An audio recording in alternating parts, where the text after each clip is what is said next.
News India 27 नव्या पिढीचं नवं माध्यम। हिंदुत्व टिकवायचं असेल तर आपल्याला मग याच्याशिवाय भारतीय जनता पक्षाशिवाय पर्याय नाही। सेंट्रल गव्हर्नमेंटमध्ये he has done good work. 370 आठवणं बाकीची जे गोष्टी आहे मोठे मोठे दे आर गुड पॉलिसीज। चुरशीची लढत आहे पण भाजपची शक्यता जास्त आहे। यंदा येतील देवयानी फरांदे निवडून? बिलकुल येणार। नाशिकमध्ये विधानसभा मतदारसंघावर गेल्या 10 वर्षांपासून भाजपचं वर्चस्व आहे।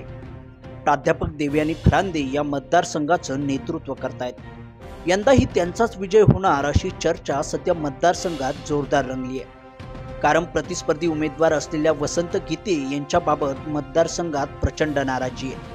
त्यांनी कोणत्याही प्रकारची विकास कामं केलेली नाहीयेत असा सूर सध्या मतदारसंघातील नागरिकांचा आहे। आम्ही गोल क्लब परिसरात ज्येष्ठ नागरिकांची मतं जाणून घेतली तेव्हा ते काय म्हणाले ऐका। किंवा हिंदुत्व टिकवायचं असेल तर आपल्याला मग याच्याशिवाय भारतीय जनता पक्षाशिवाय पर्याय नाही। आणि त्याही पुढे जाऊन की सध्या जो विकास होतोय तो विकास समाजाभिमुख आहे।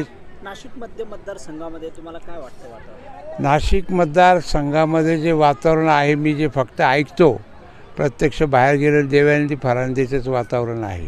त्यांनी विकास कामं केली आहेत ना।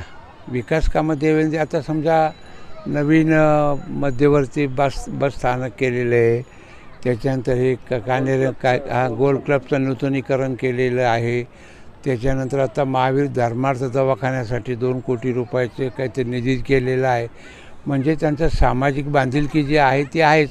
आणि विशेषतः काय त्या प्राध्यापिका असल्यामुळे उच्च शिक्षित आहेत आणि त्या उच्च शिक्षित असल्यामुळे त्यांना समाजाचा जो व्ह्यू आहे विजन आहे हे त्यांना कळतं। ते काही गोष्टी सेंट्रली चांगल्या केल्या त्यांनी। स्टेट गव्हर्नमेंटची मला काय सांगता येत नाही, पण सेंट्रल गव्हर्नमेंटमध्ये he has done good work. 370 आठवणं बाकीची जे गोष्टी आहे मोठे मोठे दे आर गुड पॉलिसीज। म्हणजे विरोधक आरोप करतायत की विकास झाला नाही किंवा जे बोललेले तुम्ही ते केलं नाही। ते विकास तर कोणाला बी करावाच लागतो। कोणते बी पार्टी आले तरी कोणी बी आलं तरी थोडाफार तर करावा लागतो, कमी जास्त प्रमाणात। पण ब्रॉड माइंड याच्यानी पॉलिसीनी traditionally we are BJP voters. ते चांगलं आहे सगळं। म्हणजे ते मॅडमने हे देवयानी फरांदे मॅडमने केलं हे गोल क्लबचं सगळं। परंतु कामांवर खुश आहात का? काय नाही, काम चांगलं आहे त्यांचं, त्याबद्दल वादच नाही। चुरशीची लढत आहे पण भाजपची शक्यता जास्त आहे असं वाटतंय। माहीत नाही, आता त्यांनी बराच विकास केलेला आहे या भागाचा, त्यांचं इम्प्रेशन चांगलं आहे। मोदींनी जे काही काम केलेलं आहे ते अतिशय चांगलं केलेलं आहे। देवयानी फरांदेंनी सुद्धा इथे काम चांगलं केलेलं आहे। गोष्ट अशी आहे की कामं असतात 1000, एका रात्रीत काही 1000 कामं होत नाहीत।